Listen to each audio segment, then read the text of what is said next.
Hey guys, it's your favorite girl Alicia Handles It, and I'm back with another video. And this is part 2 to the last video that I posted, so I hope you guys watch that because this is the second part. In this video today, I'm just going to be cutting this, and it's basically a visual, but I need you guys to just watch.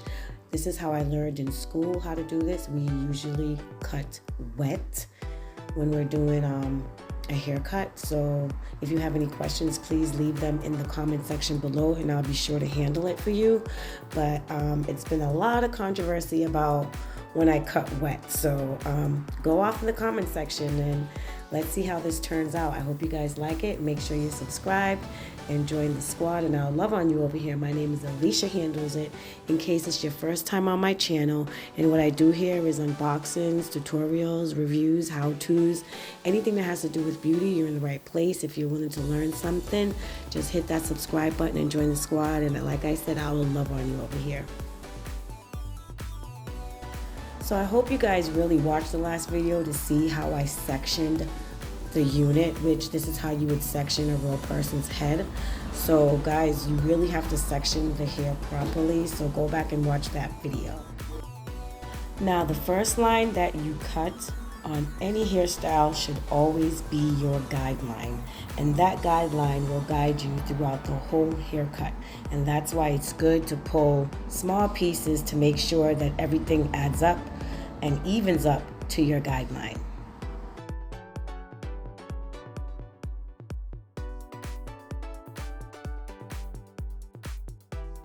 Excuse the noise in the background, guys. It's just basically traffic and I have the windows open. So basically why I loved that I learned how to cut this way is because it gives you room to make mistakes, which we're not trying to make any mistakes here. But if you're cutting dry, you already flat ironed the hair and you're cutting dry. What if the client wants it a tad bit shorter and it's dry? It's hard. It's really hard, and you have to use the buzzers and you got to keep going in there. If you do it wet, the client can actually see how it will fall when it's not wet, and they'll see the many styles they can get out of it while it's wet. So that's why I like that I learned this way. I mean, it probably depends on how you learned and where you learned and who taught you, but for the most part, when you watch videos of like old school cutting, this is how it's done wet. Asians do it this way, white people do it this way, and black people do it this way at the school that I went to. So it wasn't majority black though, so I don't know if that's an issue why most new stylists or most black stylists are cutting dry. But I did go to I want to say not predominantly black school, if that makes sense. And it's not like you're cutting the hair soaking wet, you know? It's damp a little bit. You'll spray and it's wet, but as you're going along, it dries a little bit to a damp state. And you know, you take out thin pieces as you section out and comb it down to your guideline, and you can see it, and it's, I don't know, to me it's a beautiful thing to cut wet. So if you do have any questions about it, hit me up in the comment section. Like I said, excuse the background, and I keep forgetting what I'm going to say next. So if you're interested in beauty school, the hours in the state where I'm from, you have to complete 1,000 hours. So yeah, 1,000 hours to complete the school. You get cutting class, you learn how to relax, you learn how to perm winding, but I feel like you already have to have a little bit of skill to go to hair school. I feel like they just teach you how to be neat, they teach you speed, and they teach you how to have good customer service. So if you're interested in any of the products or supplies that I'm using, I get my products from mostly Sally's or Amazon, and also my supplies mostly from Amazon. So I do have my Amazon link, I think, in my description, but I'll check, and if it's not there, I'll make sure to add it so you guys can go and buy whatever you think you need that I am using here, especially if you just getting into making wigs and stuff.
So far, this cut has been going for a little while now, and that's the thing. It's no rushing. You don't have to rush your cut.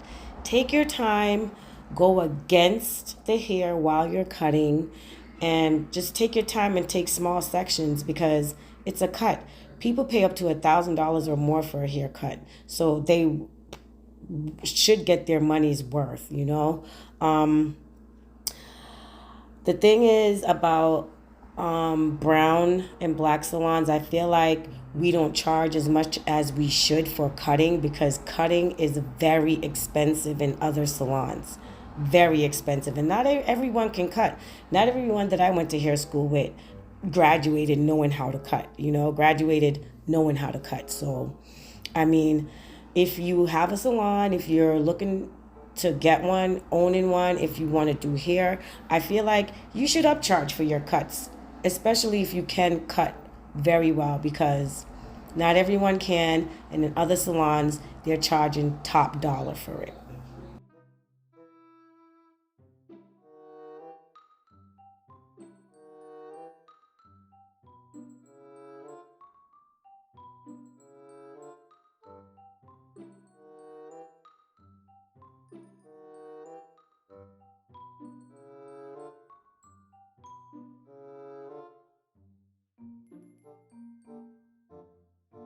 So handlers, I did say I was about to do an unboxing for BoxyCharm slash Ipsy. I'm about to do that, but let me know if you guys have any questions and I'll answer them for you. Let me know if you guys want me to do what do they call that? What do they call it?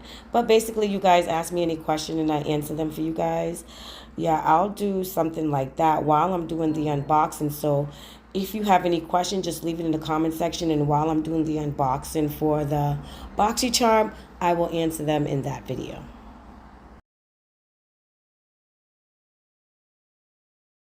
And guys, if you really want like one-on-one classes, I you can join membership.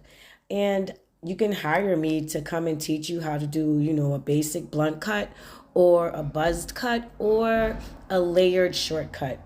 I'm available. Leave comments in the comment section, or you can email me at aliciahandlesit@gmail.com and I'll get back to you as soon as I can.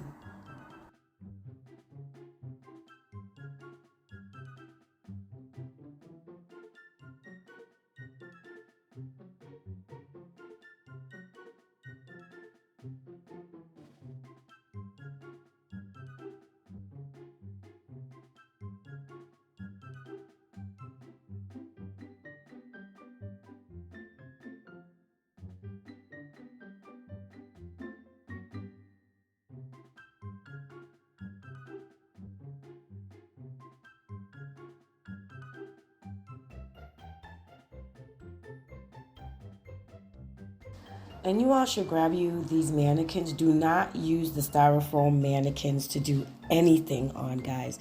That styrofoam mannequin is only to put your wig on when it's done, when you take it off. Do not make wigs on that styrofoam thingy. Order you one of these guys from Amazon, and it actually has like a line right where I'm at right now that guides you if you have a problem with keeping a straight line. And there's also a line at the right under that that will also guide you for a longer bob if you have a problem with keeping a straight line. So please get you a 21 inch or a 22-inch mannequin head from Amazon and do it the right way. Do not use those styrofoam heads.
So with the front, I'm just gonna make some wispy dragging of my shears.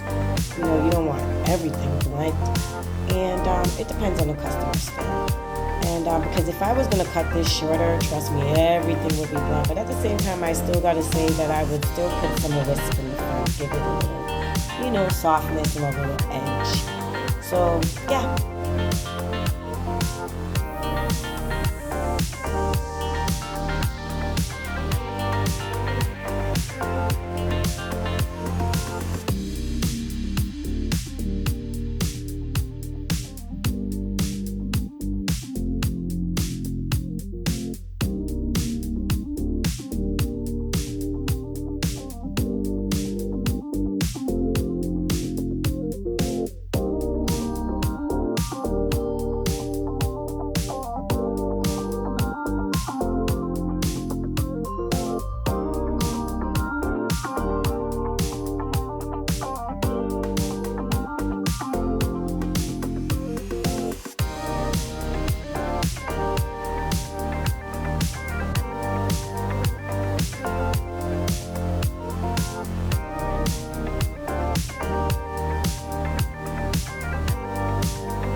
sew handlers, I always mold my bobs, anything I do mostly, and put under the dryer. I hate to just cut hair and then blow dry it. Not good for me. It keeps the shine and it keeps it more silky if I put her under the dryer. Now I'm about to mold and put under the dryer with wrap sheets. So I'm basically a little bit done with the cut. I'm actually going to cut it, trim it up dry. Again, you don't finish the cut while it's wet. You can trim it up while it's dry. And I'll come back and show you guys in the next video the silk pressing of this beauty and how it came out. So if you're not subscribed, make sure to hit that subscribe button. Join the squad. I think I posted my Instagram in my community, so you can go over there and join me on Instagram also. I'll be posting my Facebook soon. So I hope you guys enjoyed the video, and I'll see you guys, and I want to say part 3 coming up soon. Alright guys, love you and thanks for all the support. See you in the next video. Mwah.